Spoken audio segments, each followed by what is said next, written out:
Thank you, everybody. Councillor Prater. Councillor, we're live. Councillor. Thank you. Good evening, everyone, and welcome to the Shire of 2J Ordinary Council meeting of the 2nd of July 2026. As we begin, I acknowledge the Belladong Noongar people, the traditional custodians of the land where we meet today, and the Yuin and Wadjuk people, traditional custodians of other lands within the Shire, and I acknowledge their elders past and present. We have a full complement of councillors in the chambers today. So we have Councillor Prater, Councillor Mills, Councillor Madachi, Councillor McCormick, Councillor Devell, Councillor van der Hayden, and myself, Councillor McEwen. So we have no apologies. Do we have anybody with an approved leave of absence application? Councillor Devell, would you like to tell us? Just keep it a little bit open. Approved leave of absence? Have you got one? Have we got that here, CEO? It's in item 5. Oh, it's okay. It's in item 5. That's okay. We'll move on to, are there any disclosures of interest about any of the items tonight from councillors? Councillor Mills? It's been submitted to the CEO. Through the Chair, it's an impartiality interest on item 10.3.1 as Councillor is a financial member of the 2J Agricultural Society. Thank you. Does anybody else have a disclosure? Thank you. Do we have anybody in the gallery wishing to ask a question? Okay. Do we have an application for leave of absence? Councillor Devell.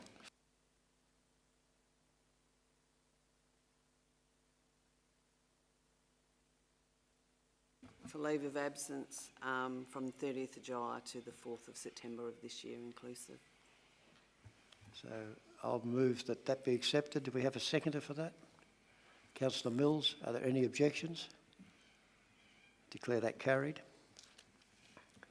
The next item on the next item here we have is the confirmation of the minutes from the last meeting, with the officer's recommendation being that the unconfirmed minutes of the ordinary council meeting held on the 4th of June 2026 be confirmed. Do I have a mover for that? Councillor Devell. Do I have a seconder? Councillor van der Hayden. Are there any objections? We'll declare that carried. Item 6.2, similar to that, the officer's recommendation being that the unconfirmed minutes of the special council meeting held on the 18th of June 2026 be confirmed. Do I have a mover? Councillor Devell. Do I have a seconder? Councillor Prater. Do I have any objections? Declare that carried. We have Councillor Madachi, we have a petition.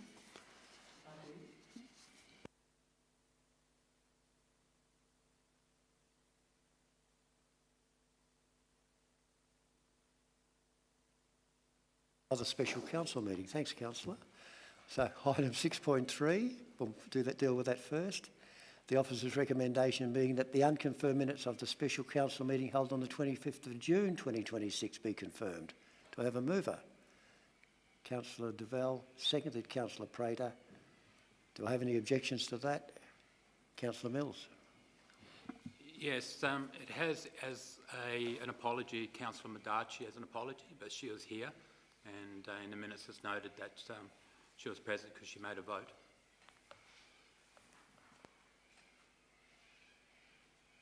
Councillor Madachi arrived a little bit later. I missed that. Can you please repeat? Sorry. So it's got Councillor Madachi listed as an apology, but she was present at the special council meeting last week.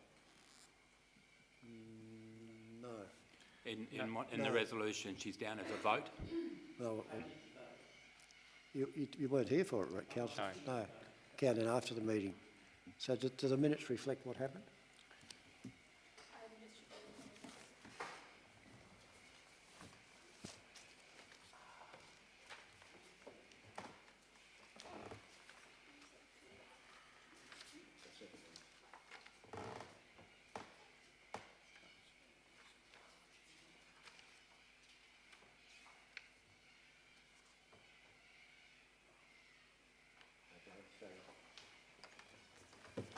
that will require a correction. So can we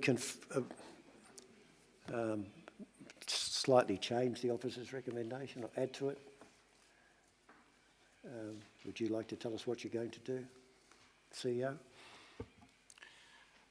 Through the chair, if we amend the officer's recommendation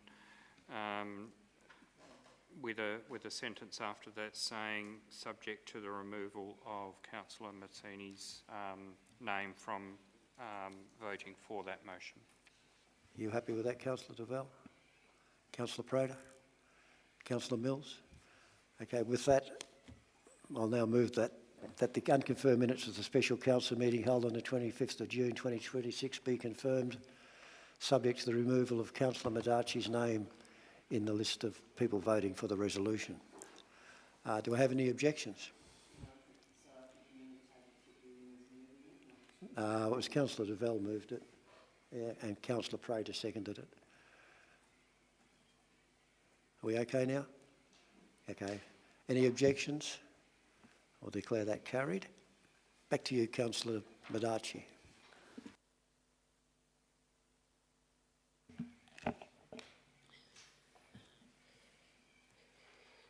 I would like to present to the President and Council a petition from Michael Joseph Bell on behalf of 150 residents. The petition description is: we, the undersigned, do respectfully request that the Council takes immediate action to reopen the Slaughterhouse Bridge to allow the passage of local and emergency vehicles. Local residents were advised on the 13th of November 2025 that the bridge was to be closed temporarily. Since then, there has been no information and no action to make repairs. The continual closure of this bridge impacts local residents by adding extra travel time for attendance by life-saving emergency vehicles, making it impossible for people who use mobility vehicles to safely get to town, adds extra time and fuel costs for locals to get to work or get children to school. Thank you. Thank you, Councillor.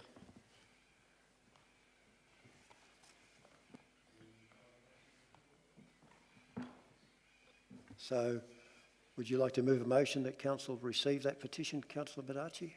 Most certainly. Do I have a seconder? Councillor van der Heyden?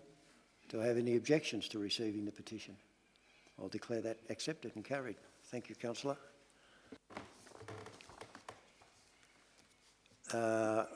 Next item on the agenda is deputation. So I think we have a deputation. Somebody wish to speak to us about one of the items on tonight's agenda?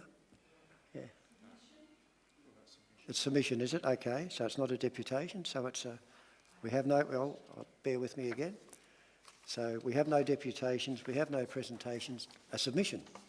So, yes, thank you.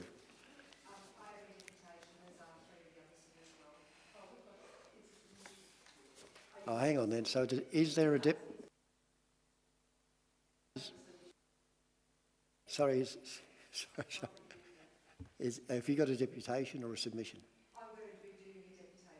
Yeah. Oh, okay. Well, that comes first. So a deputation is where you can talk to us and we can talk to you. Yes. Okay, that's so. But let's deal with that one. Okay, yeah. So can you just let us know who you are? Okay, is this on? Yeah. All right. My name's Catherine Earhart. I'm resident in Shire of Toodyay. Yep. And this is on item 10.1.2. Carry on. I'm in support of the officer's recommendation on this one. Going through the report as well, there are valid things in there that I do agree with, specifically in imposing vegetative screening to be placed anywhere between the structures there. However, as history has shown over the last 2 years, there's been consistent development of sorts on this property without any prior approvals and just doing whatever. So we've seen a caravan have 2 shipping containers welded to the front of it, and then in recent months a another shipping container placed on top of it, so it's now a two-storey structure. There's a large bus there, as you would have all known, having done a site visit, where there's people living in that, there's people living in tents inside cut-out shipping containers and people living in the other one, and I've got no issue, recognising we are in a housing crisis, people need a roof over their head. However, my biggest personal interest in this is in relation to the denuding of the site from native vegetation, especially considering that the street is, to my knowledge, most of the properties on the street are subject, as is further down the street definitely, under the Department of Primary Industries and Regional Development.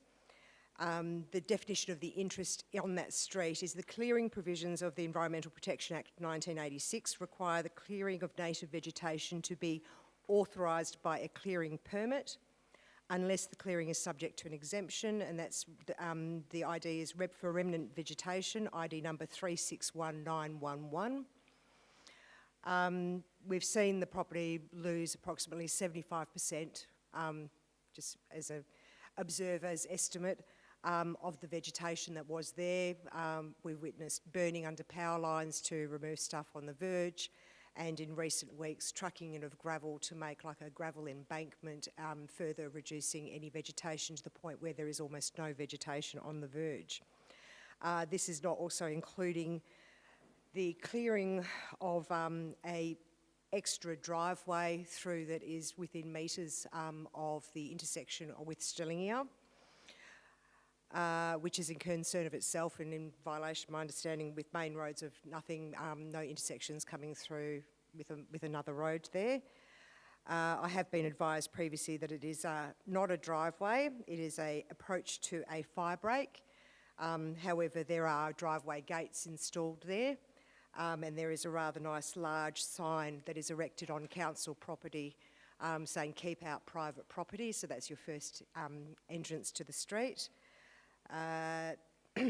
The correspondence I have from officers last year was the landowners have agreed to remove any excess gravel and plant native vegetation over the last 5 metres of this to remove any appearance of an access to a road.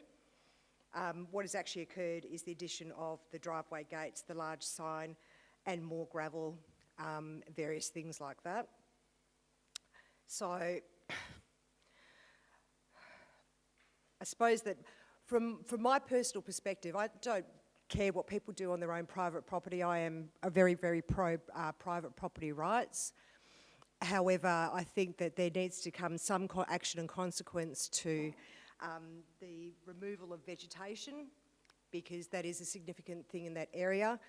I do think that if the vegetation wasn't removed, I don't think you'd have people here, because you wouldn't be able to see it. And that is the biggest thing, is the impact to the visual amenity of the street, plus also the natural habitat. I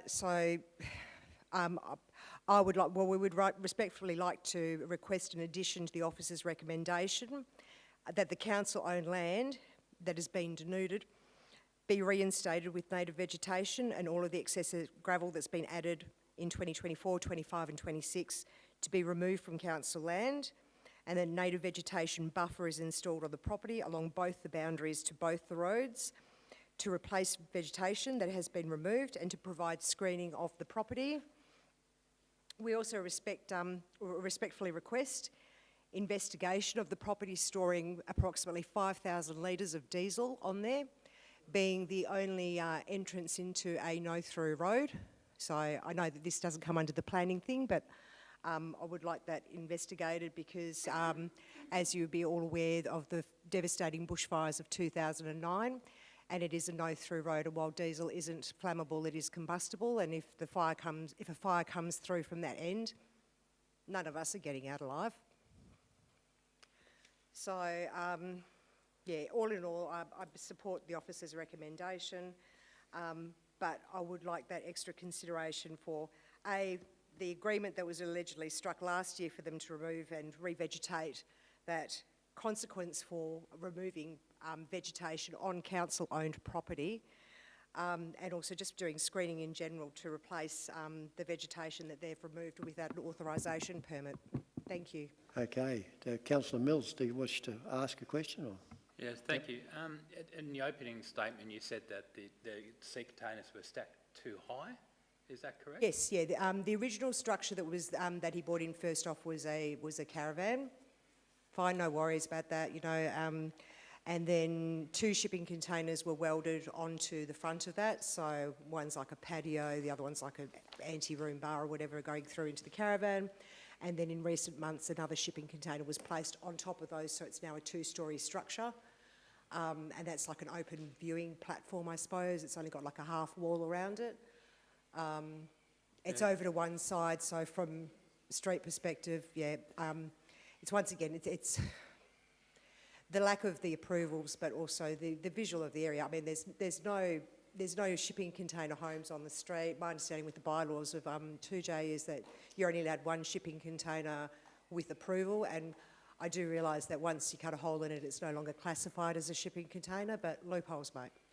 But councillors did a site visit on the 18th of last month, and there was no double stack. There was just 2.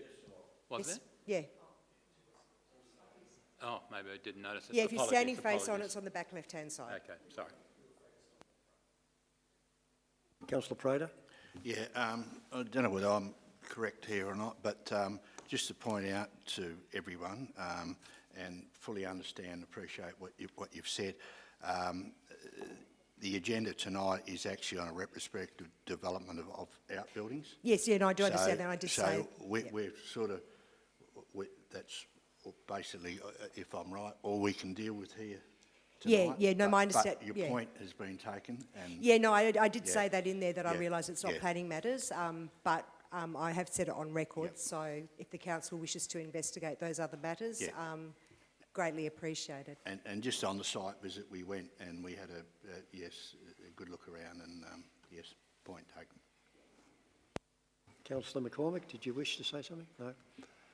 Does anybody else want to ask Ms Hart anything? Okay, thank you, Ms Hart. Thank you. Thank you. Have some submissions, and I think we have 4. I'm not particularly, yes, if you'd like to kick off and just let us know who you are for the record. Hi, can you hear me? I'm Janine Hickey, and my husband Jeff Plummer, in the corner there, and I own 16 Casellas Road, right next door to number 10 Casellas Road. I wish the councillors to know that we are strongly opposed to the retrospective application for 10 Casellas Road. We ask the councillors to refuse the application and enforce a minimum 15-metre setback of the sea containers that are currently only 1.5 metres from the property boundary. The sea containers, which the applicant refers to as outbuildings, could be situated elsewhere on the property in compliance with the required minimum 15-metre setback if other structures were removed that do not have council approval. Also, the topography of the land has been altered, and if it was put back to what it was, the sea containers would be easily accommodated with a minimum 15-metre setback. We streamed the last ordinary council meeting on June the 4th and listened to one of the owners speak. We would like to say that it is totally untrue that all his neighbours are happy with what he has done on his property. Also, he stated that he has brought in 59 truckloads of dirt, which to our understanding he did not have a permit for. We also wish the councillors to know that the devastating December 29, 2009 fires in 2J, after that we lost our home. We complied with all applicable Shire rules and regulations, obtaining all required permits. Whereas the owners of 10 Casellas Road have lived on their property for almost 3 years now, blatantly disregarding all applicable Shire rules and regulations, and to our understanding have no permits. It seems unfair to us that the residents of Casellas Road have complied with council requirements, and yet the owners of 10 Casellas Road have not. Again, we respectfully ask that you refuse the retrospective application for 10 Casellas Road. Thank you for your time. Thank you, Ms Hickey. Mr Plummer, do you wish to say anything? Yeah. Jeff Plummer. Yeah, I'd just like to take you back to the start, how this all started. Would have been about 2.5 years ago. It was midnight on a Sunday, and I heard beeping, something being reversed off the back of a truck. What it was a digger. I didn't know at the time, but I thought, well, I woke up, obviously. I thought, oh, that's fair enough. He's going to do some earthworks, and he's just moving the digger off the back of a trailer. For the next 40 minutes, he started work. After midnight,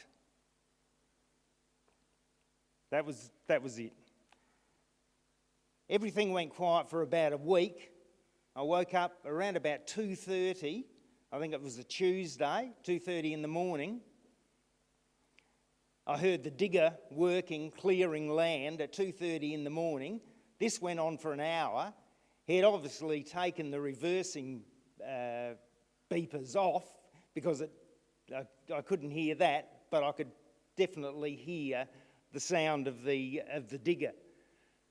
That was the first time. A week later, exactly the same thing happened. 2:30 in the morning, for an hour, he worked.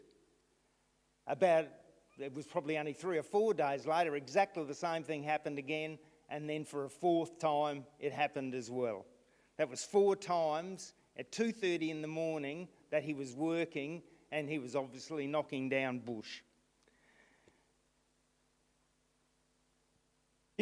After the last time, driving past his house, I noticed that there was something missing.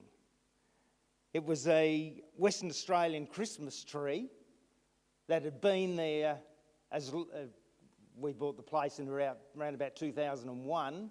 It had been there.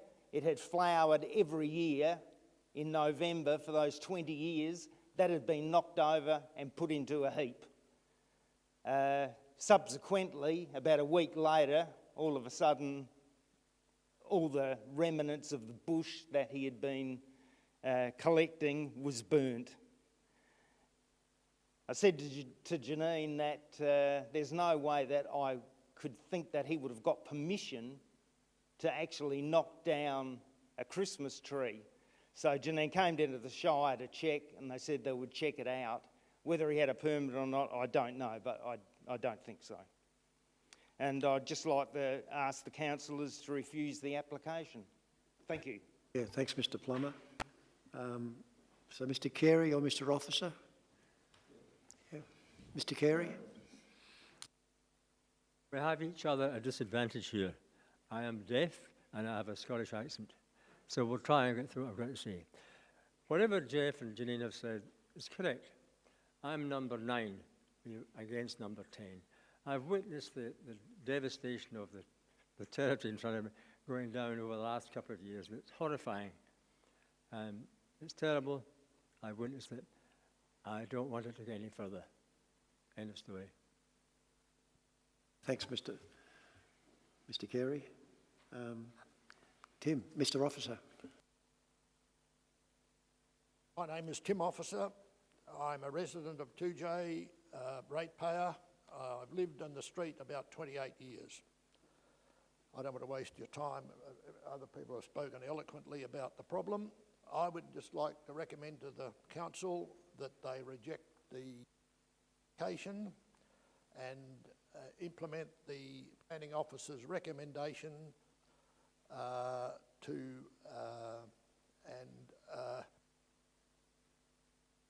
I haven't got any problem about people redeveloping the blocks that were devastated by the bushfire, but we all, as Janine said, had to comply with the regulations and bylaws of the Shire when we redeveloped our land. Therefore, I think others should also be made to do that. Thank you. Thank you, Mr Officer. There's nobody else? Thank you. We'll move on to... There's no business from the previous meeting left over. Announcements from the presiding member. So bear with me while I make a few announcements. You might want to settle down, it's going to take a minute. So, following the recent reopening of the school footbridge between Newcastle Park and the 2J District High School, there have been developments regarding the Slaughterhouse Bridge, which is currently closed. In 1934, Slaughterhouse Bridge was destroyed during heavy rain that caused serious flooding in 2J, and the bridge was replaced with the timber bridge that is now in place. In the 90 years that the bridge has been in use, gradual deterioration of the wooden structure resulted in its recent closure by Main Roads Western Australia. The closure was gradual, with decreasing load limits being put in place by Main Roads over the last few years. The Shire, including both administration and council, has been listening to the community concerns about the closure of Slaughterhouse Bridge. And also I note that it is not the Shire that has closed the bridge, but Main Roads Western Australia. There were concerns raised by ABC, that was a radio section of ABC, about access for emergency services being limited to West 2J because of the closure of the bridge. Emergency services vehicles had already lost access to Slaughterhouse Bridge as it was weight limited to 3.5 tonnes. So emergency services, and I'm thinking about fire emergency services here, have been accessing West 2J via either Picnic Hill Road off the 2J Bindi Bindi Road or 2J West Road off Julimar Road. Travelling at the speed limit to access West 2J via these routes can take just a few minutes longer than by using Slaughterhouse Bridge. All road bridges in Western Australia are regulated by Main Roads. And the design of a replacement for Slaughterhouse Bridge is also the responsibility of Main Roads, and the Shire of 2J has been working with Main Roads regarding the design and possible funding sources for a new bridge. In 2024, Main Roads allocated funding for the bridge design in the 2025-26 financial year, and they are currently working on the 15% design stage of the bridge design. The 15% design stage is a preliminary design stage that includes investigation of feasible options and the suitability, general alignment and basic structural configurations for a new bridge. Once the design reaches a point that costings can be confirmed, the Shire will be able to prepare an application for special project funding for a new bridge. The Shire will then have to wait until the bridge design stage triggers an application request from the West Australian Local Government Grants Commission to apply for funding. So the Shire must now wait for approval from 2 state government departments before a new bridge can be built. The Shire has also approached Main Roads about the possibility of opening the bridge for pedestrian use, and last month Main Roads approved that request from the Shire, and the Shire is currently investigating what works are required to reopen the bridge as a pedestrian-only bridge.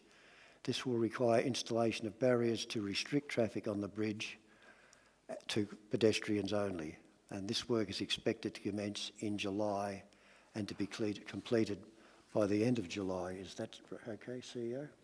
Correct. Also, I'd like to advise of 3 other projects coming to fruition. First, the first item is at the last state government elections, the Australian Labor Party promised funding for an accessible toilet in Newcastle Park, close to the children's playground. The toilet block is now under construction and is planned to be installed soon. How soon might that be, CEO? I'm led to believe within about a month. Thank you. Secondly, a survey of the 2J Cemetery is planned for next week. The 2J Cemetery in Telegraph Road opened in 1866 on a block of land provided by James Drummond Jr. This block was taken over later by the 2J Roads Board, and the cemetery was extended by provision of another block by the 2J Roads Board and blocks owned by the Anglican Diocese of Perth and the Catholic Bishop of Perth. Each of the owners operated the cemetery on their respective lands. 73 years after the cemetery opened, the Crown resumes ownership of all the cemetery blocks by passing an Act of Parliament just for 2J, known as the 2J Cemeteries Act of 1939. The Crown then passed responsibility for the cemetery entirely to the 2J Roads Board, later to become the Shire of 2J.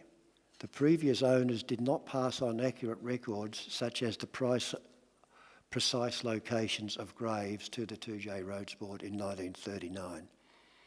The Shire of 2J is now dealing with the lack of accurate records dating back to 1866 by commissioning a geophysical survey to locate the existing graves and to test unused ground for suitability for future graves.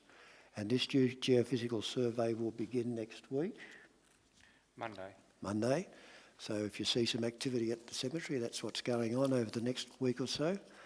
And the third item is, this is of interest to a lot of people, the Shire is currently rolling out the installation of closed-circuit TV security cameras throughout the town, and the installation should also be complete by the end of July.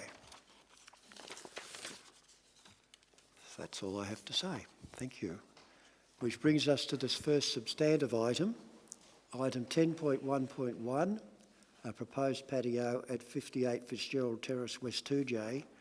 The officer's recommendation being that council approves the application for the proposed patio at 58 Fitzgerald Terrace, West 2J by granting a deviation to the minimum setback requirements to permit a setback of 12 metres to the western boundary. Do I have a mover? Councillor McCormick.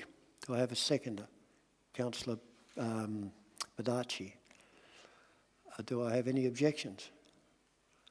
I'll declare that carried. And the item 10.1.2 is the retrospective development approval for outbuildings at 10 Cesellas Road 2J. And I would like ask the officer to read his recommendation to give me a break. Okay. Certainly. Through the Chair, the officer's recommendation is that Council, 1, notes the submissions and responses to submissions received for development application at 10 Cesellas Road in 2J, which is a retrospective development approval for outbuildings. 2, refuses the application for development approval for development already carried out of buildings at 10 Cesellas Road 2J, pursuant to clause 67(1)(a) of the deemed provisions of the Planning and Development Act, Local Planning Schemes Regulations 2015, due to the following reasons. A, the development does not complement the existing streetscape without buildings in front of any future dwelling and is not compliant with the prescribed setback for the zone, creating a misalignment with the streetscape.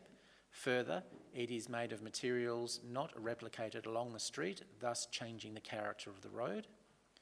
B, the proposed alternate location is not compliant with the setback as per the Local Planning Scheme number 5, clause 32(1) and 2, which is table 6 of the Shire Scheme provisions.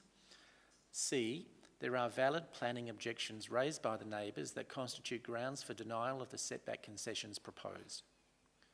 Item 3, in accordance with the Planning and Development Act of 2005, requests the CEO to initiate actions under section 214(3) of the Act to issue a written direction to the owner within 7 days of this decision, requiring the owner to, in accordance with section 214(3)(b) of the Act, to restore the land as nearly as practical, to its condition immediately before the development started, to the satisfaction of the Shire of 2J, completion of which shall be within 90 days of the date of this notice. Thanks, Exec Manager. Do I have a mover? Oh. Councillor Prater? I just have a clarification. Yes. And I think it'd be for the benefit of the community as well. So on 3, about within 7 days and the 90 days of the work to be commenced. If the Officer of Planning could give us the process on what happens if obviously the applicant turns their nose up and doesn't do the work, what actually is in place of the action. Exec Manager. Through the Chair, under section 214(3)(b) of the Act, the reason we have those dates, so obviously from tonight's meeting, there is obviously a number of working days that the officers have to use to be able to craft a specific letter known as a directions order for the applicant and to send that to the applicant. We will send that registered mail. We will also send it by email with return receipt, so we have some surety that the applicant has received that. There is no letterbox on the property to drop that in. Under the Act, given 90 days to remediate the site, we would go out there and look, has compliance occurred? Yes. Okay, he has met his conditions and remediation and everything. If it was that the owner of the property did not follow this directions notice, the item would then come back to Council as a request to engage McLeod's lawyers to take the applicant and the landowner to court, and that would be a confidential matter that would come through a separate process. Okay, thank you. So, you happy, Councillor? Yes, yes. So now, I move Councillor McCormick, seconded Councillor Madachi. I'd like to move an amendment to the motion. Yes, Councillor, can you let us know what that is? I'd like to move that an additional point 4 is added to the officer's recommendation, requesting the CEO to investigate the issue of the removal of native vegetation. Keeping it simple because, yeah.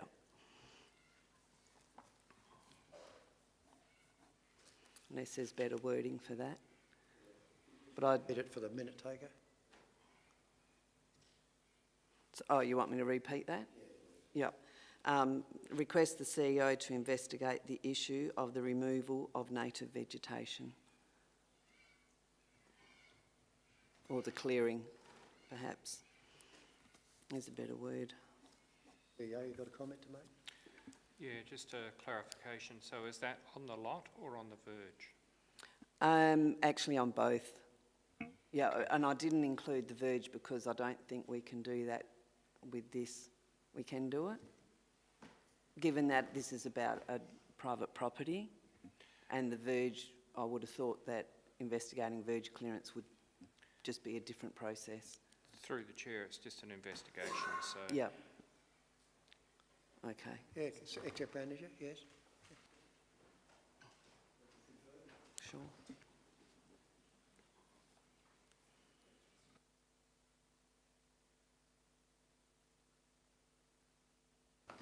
No, I think that's technically acceptable. So are you moving that amendment? Yes, I am. Do I have a seconder for the amendment? Councillor McCormick. Have any objections to the amendment? Okay, I declare that carried, and we'll add that as point 4 into the recommendation.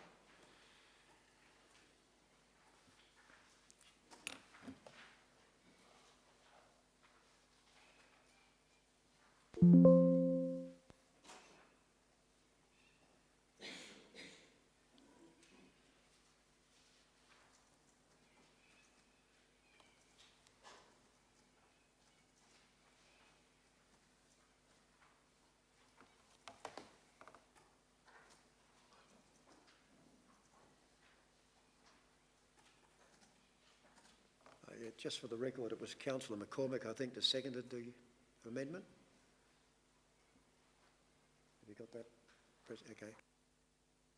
Back to the officer's recommendation as amended, and that was moved by Councillor McCormick and seconded by Councillor Madachi, and it's now amended. Are there any objections? So we'll declare that carried unanimously. Okay, so thank you, everybody in the gallery. If you wish to, you can stay and enjoy the fun, or you can leave. Yeah.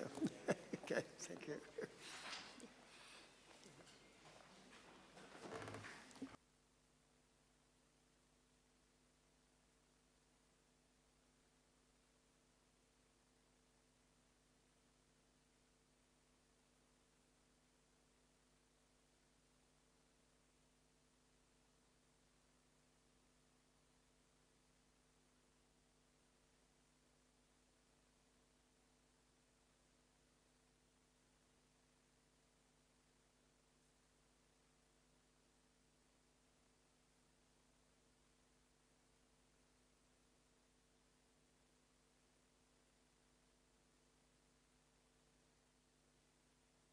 Okay, councillors, we'll move on.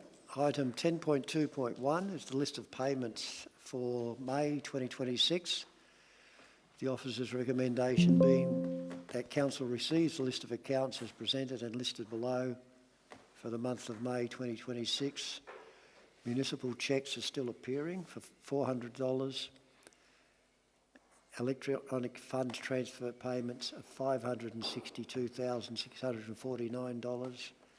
Payroll of $245,331, credit cards for $5,599, and other payments including direct debits $149,733, for a total for May of $963,714. Do I have a mover?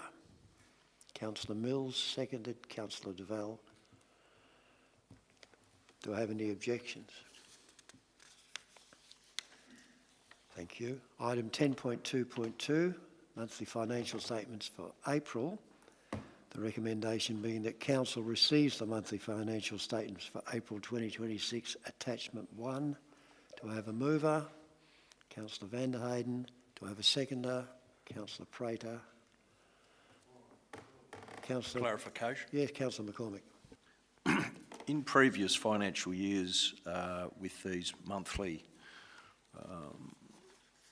roundups, there used to be a statement saying that the figures couldn't be guaranteed to be accurate due to Datascape. We don't have that statement anymore. Would it be correct in saying that you believe the figures will be accurate? Through the chair, as accurate as we can possibly get them. Yes, so we do reconcile back to the financial statements that are produced in Datascape, so yeah, we're quite comfortable with that. Well, that's excellent. That's a great improvement. Thanks. Thanks, Councillor. Thanks, CEO. It's been moved and seconded by Councillor van der Heyden and Councillor Prater.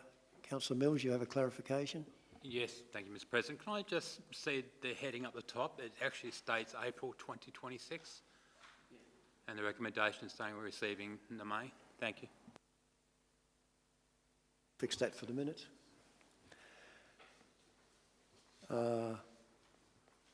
Yeah, so it should be May. I'll read it again, just to be clear. The council receives the monthly financial statements for May 2026, attachment 1. Move Councillor van der Heyden. Seconded Councillor Prater. Are there any objections? No. Okay, that's carried. Item 10.2.3, review of elected member annual attendance fees and allowances contained within the local government payments and gifts to members policy. The officer's recommendation is that council adopts the local government payments and gifts to members policy, attachment 3, and authorises the CEO to make any typographical amendments to the policy before publication. Do I have a mover? Councillor Mills. Do I have a seconder? Councillor Duval. Do I have any objections? Councillor Madachi. One more. Yeah, we only need one. So, Councillor Mills, do you wish to speak in favour? Yes, I do. Thank you. I acknowledge that adjusting the members' allowance deserves careful consideration, but we must face our new reality. Recent legislation reforms have placed a substantial governance and a compliance burden on elected members, and the community of 2J expects more than ever now. Our oversight responsibilities are multiplied. The proposed increase is fair, appropriate and necessary to acknowledge the additional workload required for elected members to fulfil their obligations diligently. I know firsthand how many hours I spend each week reading and preparing for each council committee meeting, and for these reasons I will be supporting the motion. Thank you, Councillor. Councillor Madachi, you wish to speak against? Yes, I do.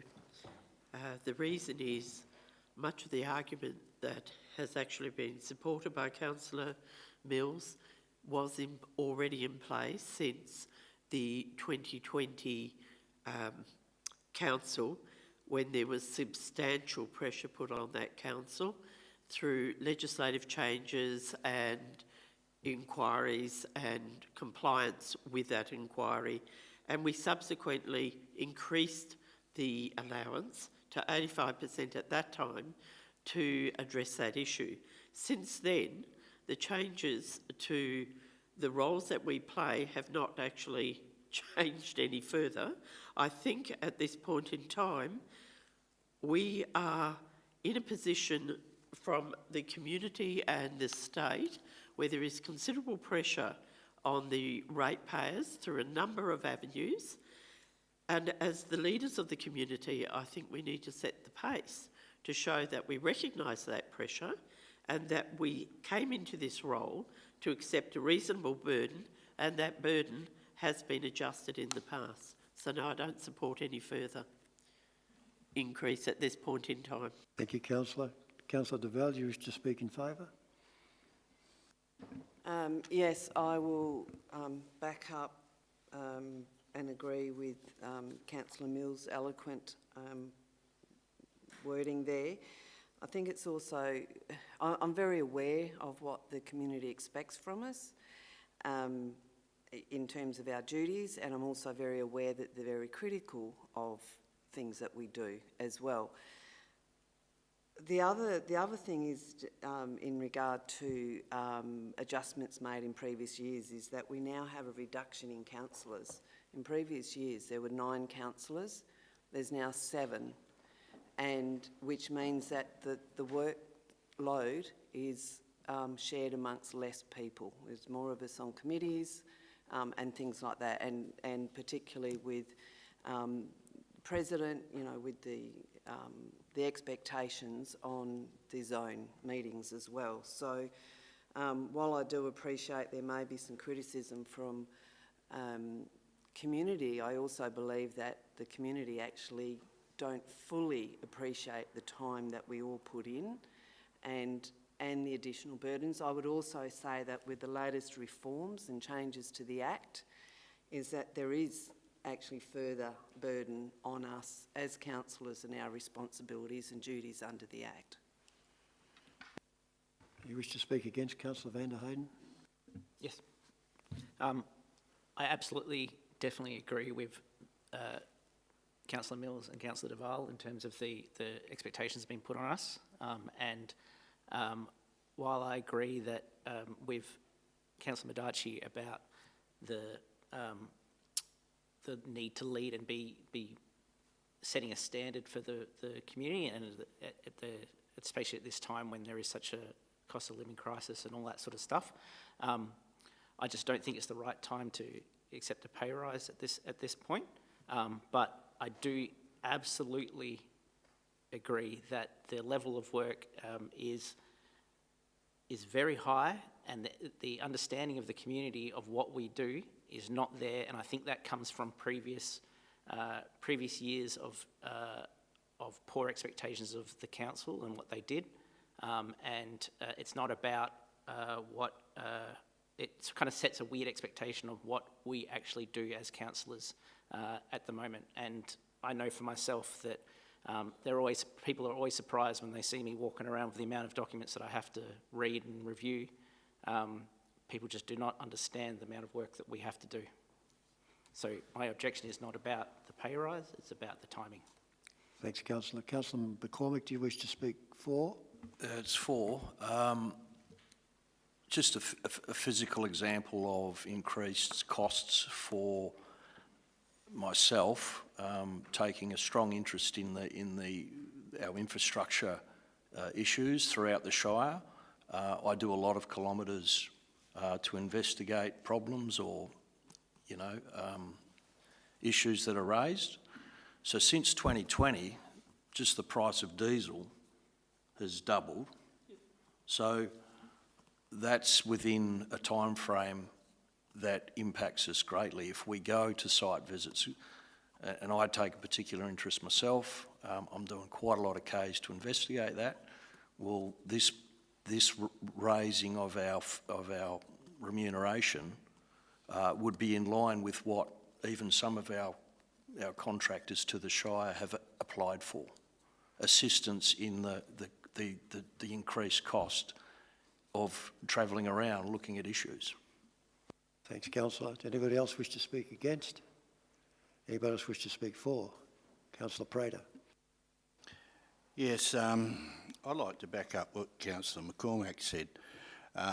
Personally, I've actually taken a personal hit in the pocket over being a councillor, which I admit I put my hand up to become, and things have changed a lot since 2020. We also can, if I'm correct, get a fuel allowance. I've never put in for that. I know some councillors have, but I've never put in for it. The amount of work, what we do behind the scenes and during the week, and not just at council meetings, is a lot. If it's the old saying, you want better representation, that's what it's all about. And I would urge the public, and I know they're probably watching, to go into our records and have a look. Who's attended workshops? Who's attended forums? And have a look at how many each councillor has had a look at it. And I know most of us haven't missed a beat, have not missed a beat. And so that's the true way of having a look to see what's out there. Thank you. Anybody else wish to speak for or against? You have right of rebuttal, Councillor Mills, if you think there was something said that you weren't happy about. Yeah, thank you. But just remind councillors, it's not a pay increase. The allowance is designed to provide compensation for the time that we spend. And yes, I didn't put my hand up to get rich out of this, but you've got to remember that people have to take time off of work without pay. If you're self-employed while you're doing this job, then you're not getting paid at the other job. So it is compensation. And yes, as Councillor McCormack has said, the cost of doing the job it has increased. So yeah, thank you. Okay, in that case, I'll put this to the vote. All those in favour of the officer's recommendation? Councillor Prater, Councillor Mills, Councillor McCormack, Councillor Devell and Councillor McEwen, and those against, Councillor Madachi and Councillor van der Heyden. Next item on the agenda is item 10.3.1, the 2J Agricultural Society Sponsorship Agreement. The officer's recommendation being that Council approves the extension of the previous agreement, Attachment 1, between the Shire of 2J and the 2J Agricultural Society Inc.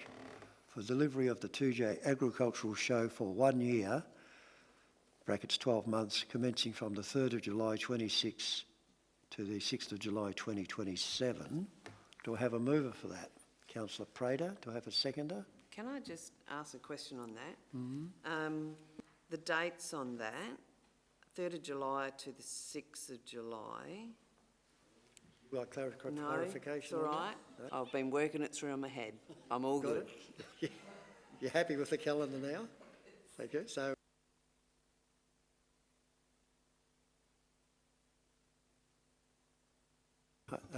Councillor Madachi seconded that. Do I have any objections?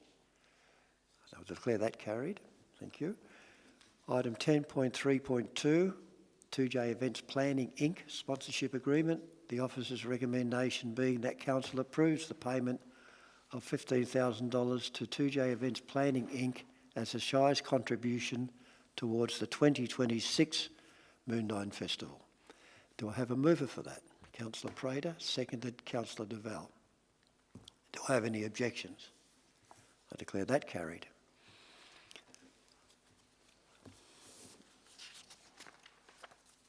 Here's one of the local laws coming up for review. Item 10.4.1, Stage 1 of making the fencing local law 2026, initiation of a local law process. The officer's recommendation being that Council, pursuant to the provisions of Section 312 (3) A of the Local Government Act 1995, give local public notice stating that it proposes to make the Shire of 2J Fencing Local Law 2026, the purpose and effect of which are to prescribe minimum standards for sufficient fences and to regulate the construction, maintenance and materials of fences within the district so as to ensure safety, amenity and consistency with applicable legislation, and effect to establish requirements for the construction, maintenance and dividing of boundary fences, that was A. B, to establish circumstances in which approval is required for certain types of fencing, and C, to establish standards for fencing materials including electrified and razor wire fencing, and to establish D, obligations of owners and occupiers in relation to fences. So we are actually making the law, CEO? Through the Chair, this is the first stage of making the law. Okay, thank you. So do I have a mover for that? Councillor van der Heyden. Do I have a seconder? Councillor Prater. Do I have any objections? A question, yes, before we move on, yeah. I have a question for the benefit of the community who may be listening. The local law, is this to be applicable to all properties within the Shire, including rural, or just to residential properties? Could we have some clarification, please? Yes, CEO or Exec Manager? Exec Manager? Local laws created under the Local Government Act by nature and by definition in the Act must cover every property within the district. A district is defined as being a local government area. So it is, yes, in short, every single property within the Shire.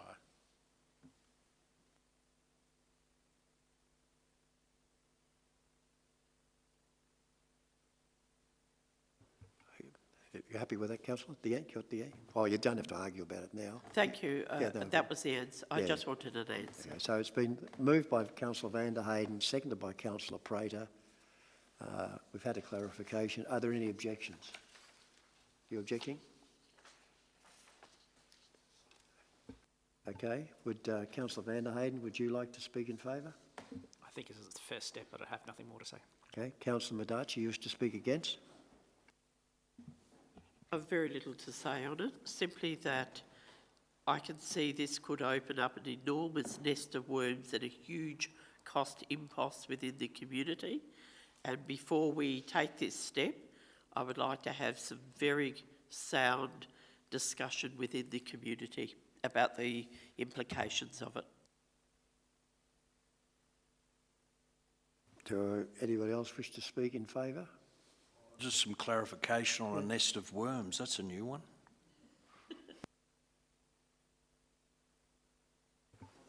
So can you explain what we're doing here, Exec Manager? Yes, so through the Chair, we already have an existing local health law. It's, fencing law. It's already in place. It's approximately 8 to 10 years old, and it basically sets the standards. So in the review of that local law, we've gone through section by section just to make sure that we're meeting current expectations, current trends. There's not necessarily a lot of significant changes as opposed to what we've done with the other local laws, but it's just a case of trying to modernise. So there may have been some requirements which we thought was a good idea 10 years ago. We look now in reflection and say, well, it probably isn't. So it is just basically to set the standards for us to comply with and to adjust the penalties and fines that may result from non-compliance. Thank you. So this will go for advertising, will it not? Asking for submissions. Yes, so the process is that you must create a new local law to enable to supersede the old local law. So this results in significant community consultation. So, through the Chair, this is giving local public notice that it proposes to make the law. So there will be a public submission period where people can consider the proposed local law, and that at the end of that period, that those submissions will then come back to council for consideration. Would you like on that basis to withdraw your objection? I'd just like one other question. Yeah, if I away may. you go. Yeah. So within the local law, again, please, this is for community who may be listening, within the local law, how much change has happened to the regulatory penalties and restrictions that will be incorporated into the new law? Is there a significant change? Oh, yeah, Exec Manager. Through the Chair, in regards to the fencing local law, I believe there is actually less requirements to comply with. We've simplified some things which are no longer contemporary. What has changed is that we have applied Consumer Price Index to the 2001 fines to bring them up to 2026 equivalents. Over time, and to use another example, if you have a parking fine which the penalty is $12, your intention is that you would try and bring that penalty rate up to the current market value. So rather than argue about things like that, how about... In response to your question, Yes. yes, I will withdraw. Thanks, Councillor. Thank you. Thank you. Clarification was worthwhile. Councillor Prater? Yeah, just a clarification. If I remember rightly, we've just had a workshop on this, have we? We have, haven't we? Yeah. Okay. There being no community hasn't. objection. Sorry? The community Councillors, hasn't. please. No, but they're going. Thank Sorry. You can talk to each other later. So if there be no objections, I'll declare that carried. And move on to the next one, which is similar wording regarding the Shire of 2J Health Local Law 2026, initiation of local law process. And I'm obliged to read this out, so you'll have to put up with me. And the officer's recommendation is that council, pursuant to the provisions of section 3.12 (3) (a) of the Local Government Act 1995, gives local public notice stating that it proposes to make the Shire of 2J Health Local Law 2026, the purpose and effect of which are: purpose, to protect, promote and improve public and environmental health within the district by regulating public health risks and nuisances, sanitation and housing standards, lodging houses and short-term accommodation, public building and events, animals, vectors and pests, offensive trades and associated activities, and the effect of which will be that people living in, working in or visiting the district must comply with requirements designed to prevent or minimise public health risks, and the local government is empowered to administer, enforce and give effect to those requirements through notices, directions and penalties where necessary. Do I have a mover? Councillor Deval. Do I have a seconder? Councillor Prater. Do I have any objections? I'll declare that carried. Item 10.4.3, making the Local Government Property Local Law 2026, initiation of local law process.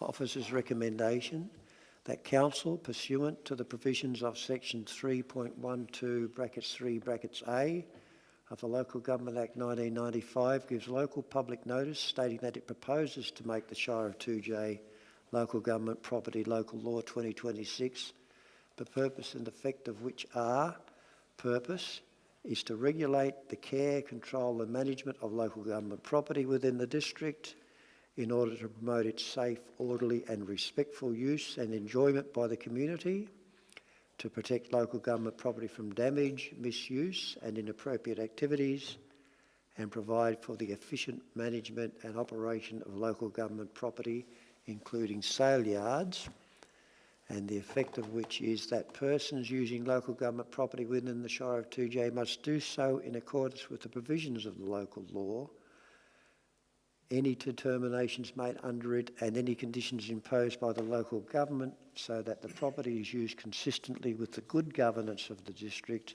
the safety and amenity of the community and other applicable written laws. Do I have a mover? Councillor Madachi, seconded Councillor van der Heyden. Do I have any objections? I declare that carried. Item 10.4.4, proposed parking and parking facilities local law 2026, consideration of submissions and adoption. So this one we're getting to the end of the process. The others we were just starting. The officer's recommendation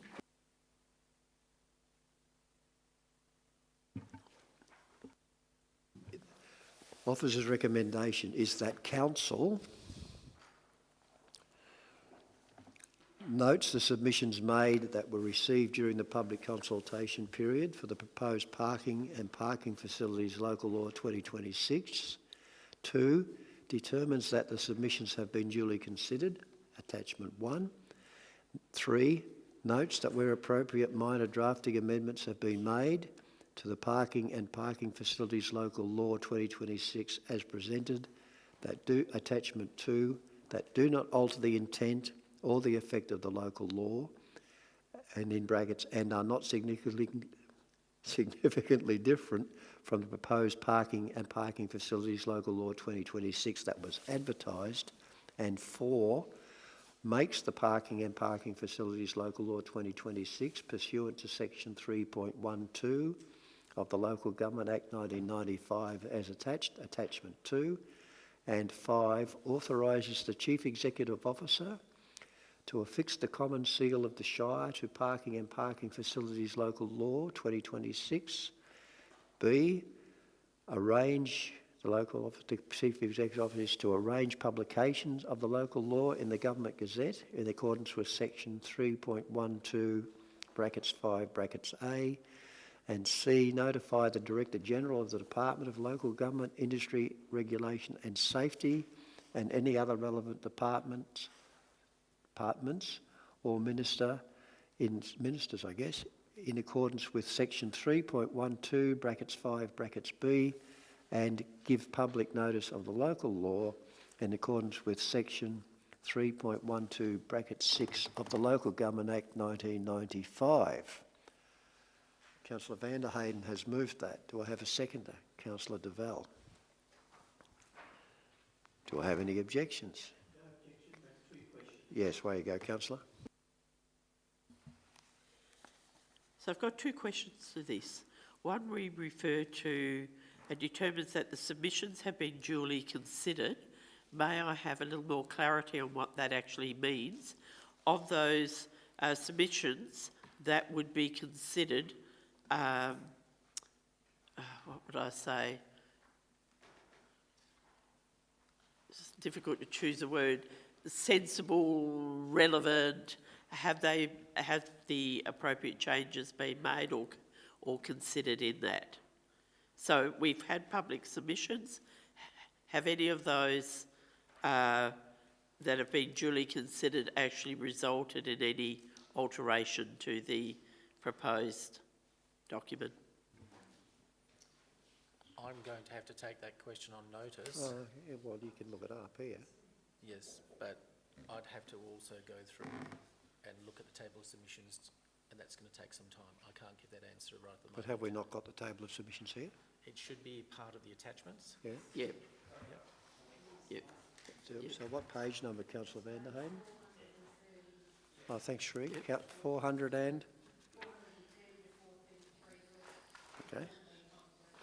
Yep. Have you got your attachments there, Councillor? Yes. Page 430? Yep. I know the page. So have you seen these submissions? I have. So are there any there? No, I'm asking generally, have they, when they were considered in context with the revision? Yes. Okay, thank you. That's all I need. And the Yeah, second, I think they're mainly, lexicographical, yeah. Okay. Typographical, yeah. and the second question I had, it's been raised there have been grammatical errors and other areas within the documents. Prior to this being sent out, have we corrected those? Is that document really Mickey Mouse to be sent out to represent the work of Shire of 2J? CEO? Through the chair, the document's been reviewed, and as much as humanly possible, we've picked up all the typographical errors. Thank you. Thank you. So the officer's recommendation is moved by Councillor van der Heyden, seconded by Councillor de Vel. Are there any objections? We'll declare that carried. Item 10.4.5 is the Draft Information and Communication Technology, brackets ICT, Strategic Plan 2026 to 2031. The officer's recommendation being that Council adopts the draft ICT Strategic Plan 2026 to 2031 as presented, Attachment 1, and reserves and notes the risk register matrix for cyber security risks, confidential Attachment 2. Do I have a mover? Councillor McCormick. Do I have a seconder? Councillor de Vel. Do I have any objections? Declare that carried. Item 10.4.6, continuing on with Information and Communication Technology. This is adoption of the Information and Communication Technology Asset Disposal Policy. The officer's recommendation being that Council adopts the Information Management and ICT Asset Disposal Policy as presented in Attachment 1 and authorises the CEO to make any typographical amendments necessary prior to publication. Do I have a mover? Councillor McCormick. Seconder, Councillor Mills. Have any objections? That's good. I'll declare that carried. Thanks, Councillor. I can have a question, yeah.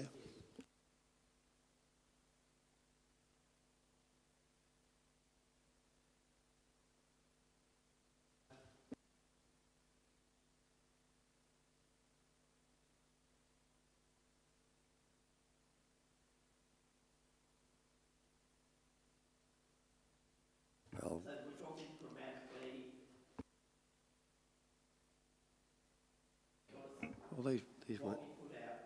these weren't advertised. Through the chair, as much as humanly possible, but they will be peer reviewed prior to publication. That's why part 2 of the recommendation is in there. Okay, so there were no objections, so that was carried anyway, 10.4.6. Item 10.4.7, adoption of Information Management and Information and Communication Technology Acceptable Use Policy. The officer's recommendation being that Council adopts the Information Management and ICT Acceptable Use Policy as presented in Attachment 1 and authorises the CEO to make any typographical amendments necessary prior to publication. Do I have a mover? Councillor de Vel. Seconder, Councillor Badaci. Are there any objections? I declare that carried.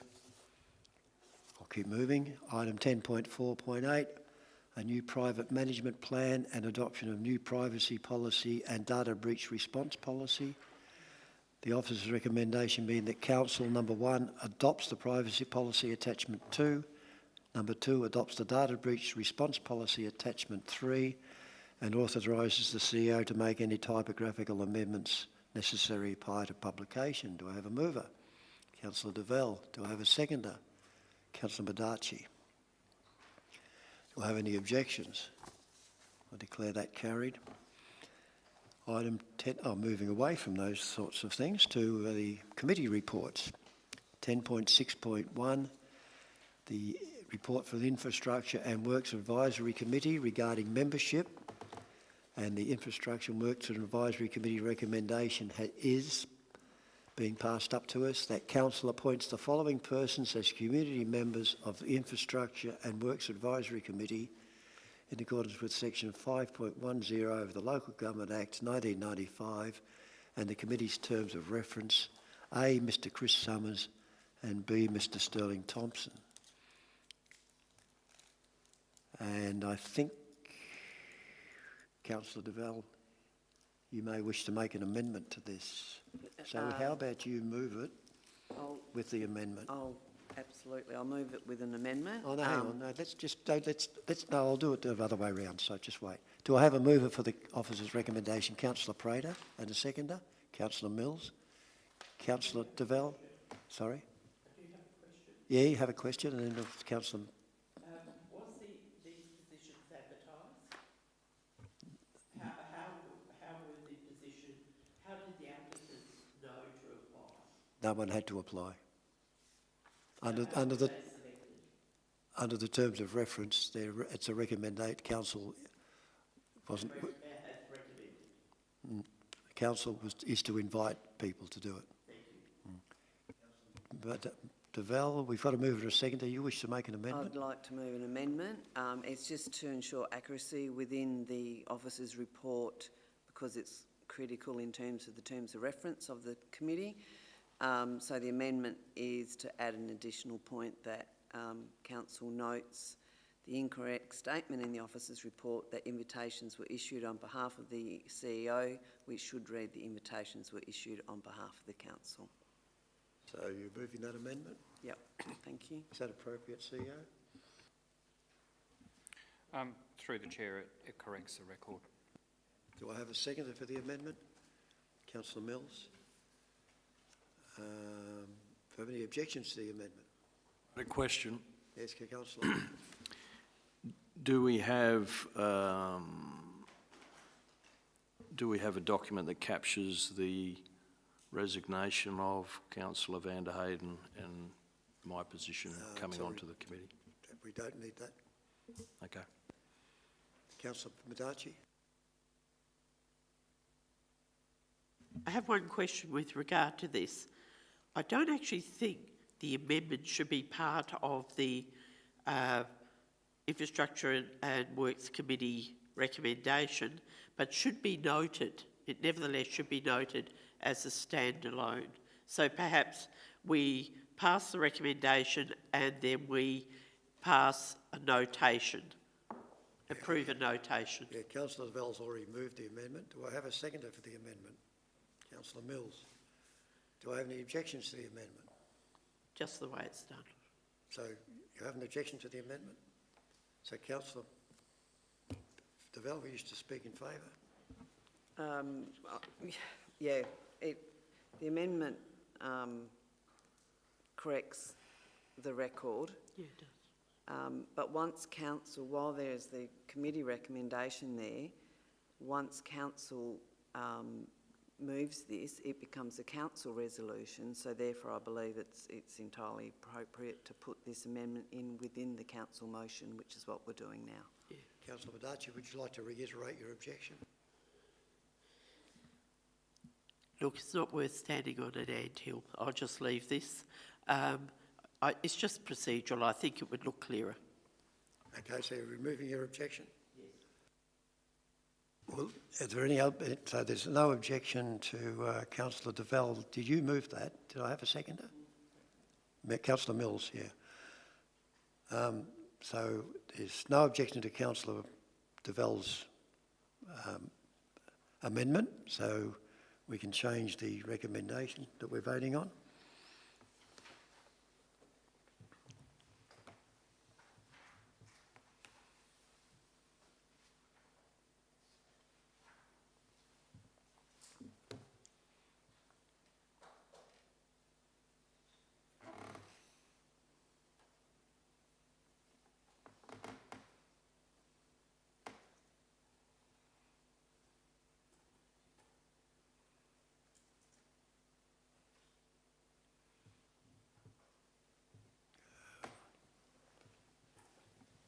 Can we make that 1 and 2?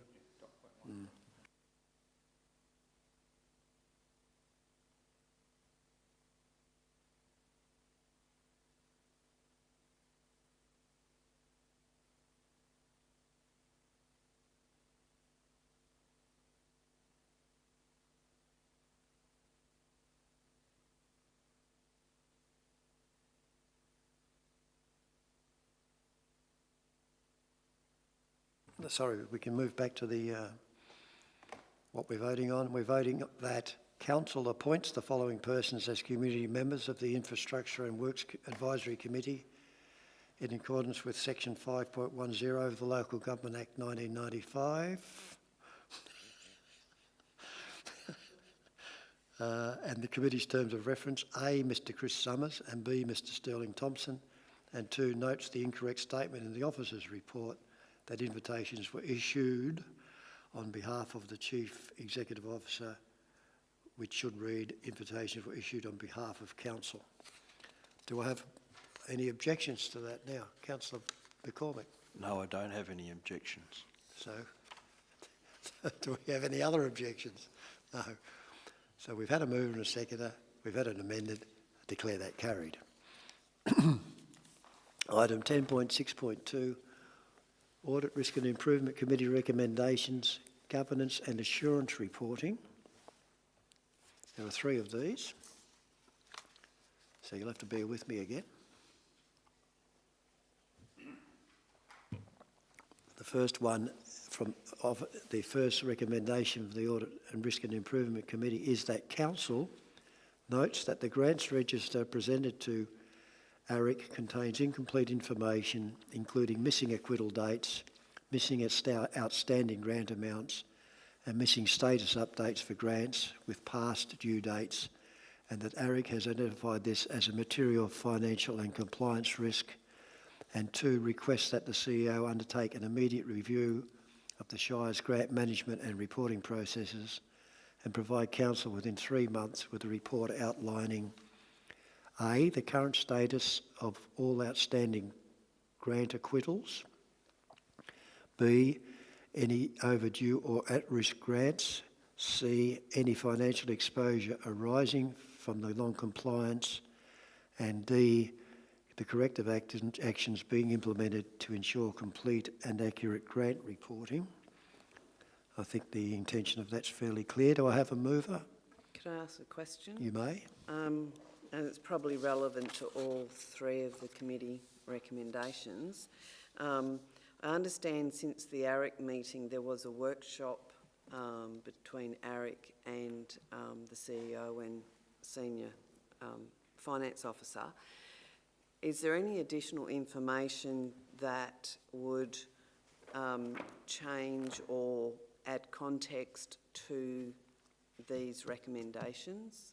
But has there been a work plan or any changes from that? Or is it because ARIC hasn't met again, it's still sort of relevant as they're written? Yeah, short answer, yeah. Through the chair, short answer is yes. Yep, okay. Yeah, just clarification that the ARIC recommendation number is incorrect. It states there 043, it's actually 041.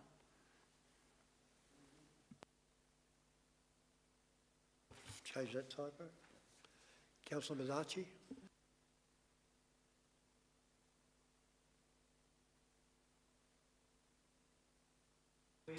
Oh, no, what's in the motion? CEO? No, it says within the report within 3 months, but we're requesting that the CEO undertake an immediate review of the Shire's grant management and reporting processes and provide all outstanding grant acquittals overdue. How far back is he expected to go? Through the chair, that's all outstanding grant acquittals. All, okay.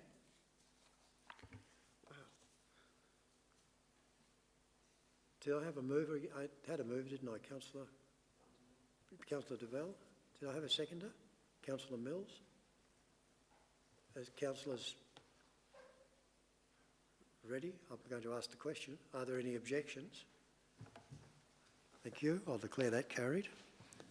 The second recommendation from the Audit and Risk and Improvement Committee is that Council notes that no compliance breach register has been provided to ARIC, and the absence of recorded suspected breaches, investigations, outcomes and corrective actions represents a material legislative compliance risk, and requests that the Chief Executive Officer undertake an immediate review of the Shire's compliance management and reporting processes and provide Council within 3 months with a report outlining all suspected or confirmed breaches identified in the past 12 months, the status of any investigations underway, any systemic or repeated non-compliance, and corrective actions implemented or required, and measures being taken to ensure complete and accurate compliance register is maintained.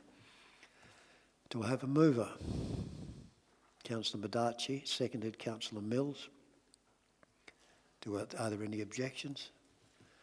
Thank you. Third recommendation,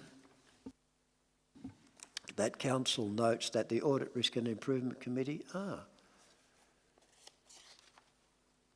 yes, okay, that the Audit, Risk and Improvement Committee has reviewed information provided on the 10th of June 2026 in the Officer's report at item 4.1, titled Audit, Risk and Improvement Committee Standing Reports, Officer Submission. 2, notes that the information presented was incomplete and lacked sufficient detail in key areas of risk management, financial accuracy and analysis, and compliance obligations, preventing ARIC from forming a reliable view of the organisation's control environment.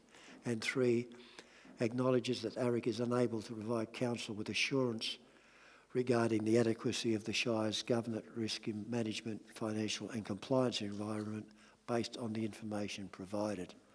So do I have a mover? Councillor Badachi, are you moving? Yep. Do I have a seconder? Councillor Deval. Are there any objections? I'll declare that carried.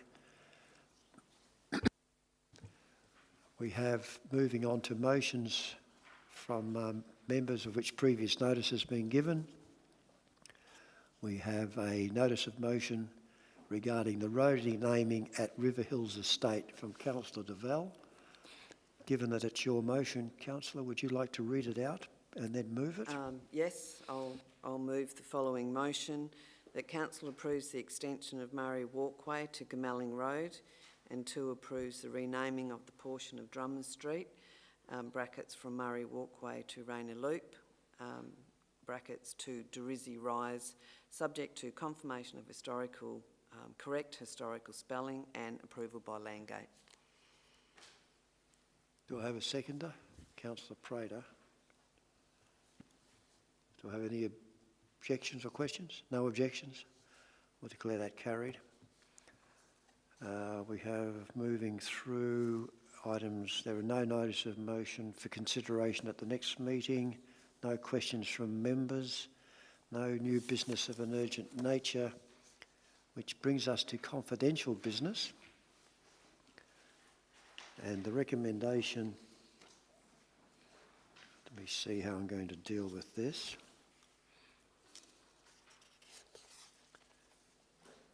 I say there are 2 items that are confidential. Is that correct, CEO?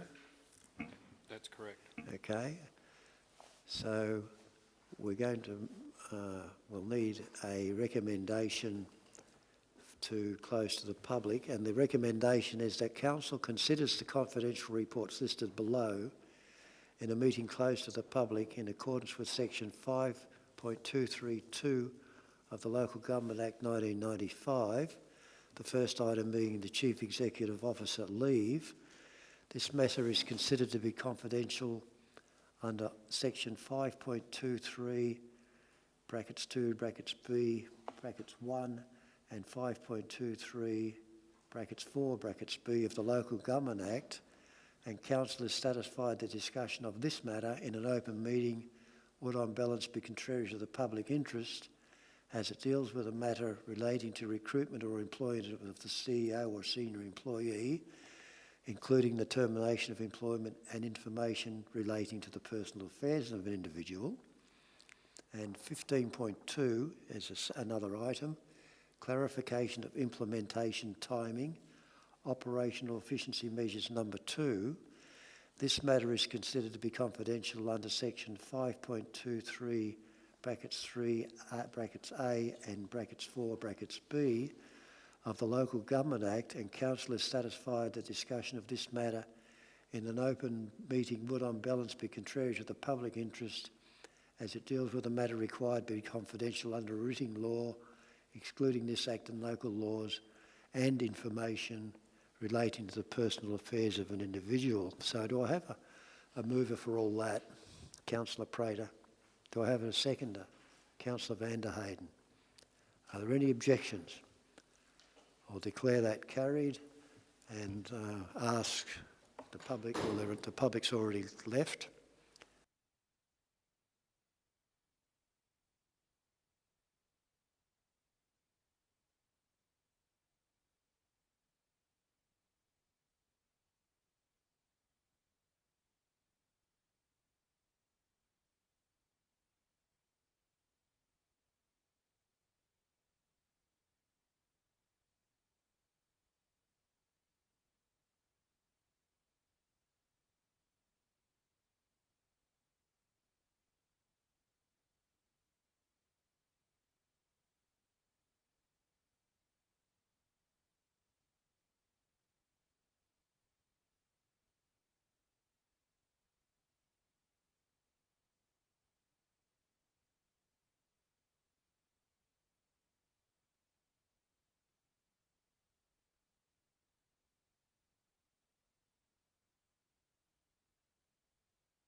Yes, Councillor Badachi, just be careful what you say, that's all.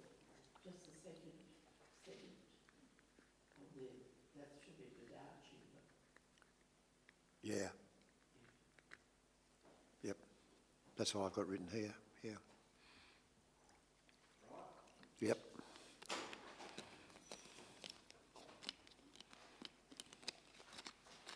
Are we live?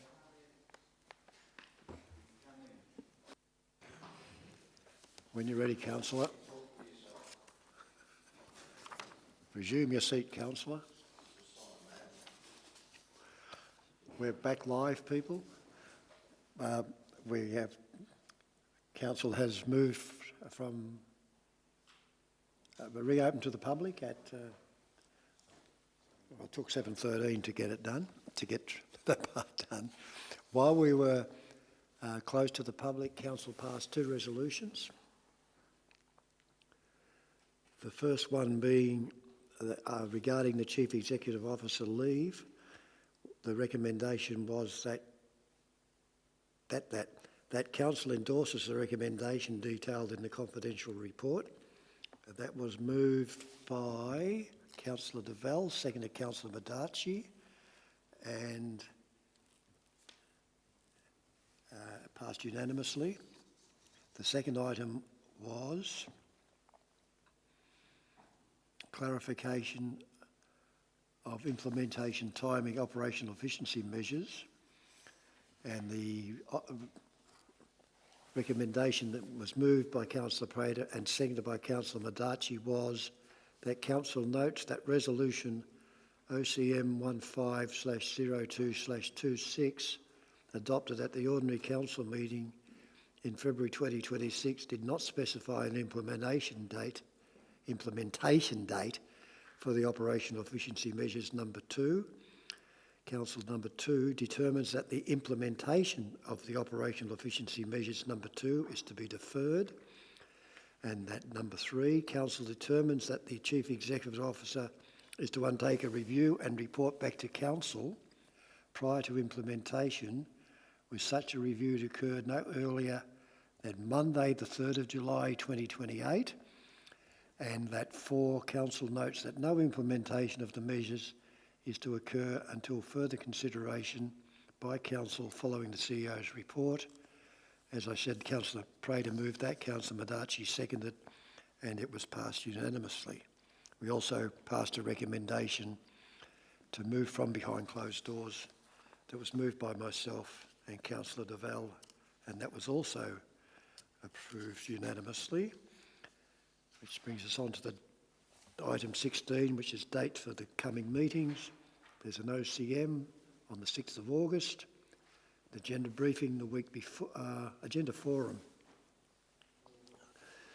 the week before on the 30th of July 2026. What?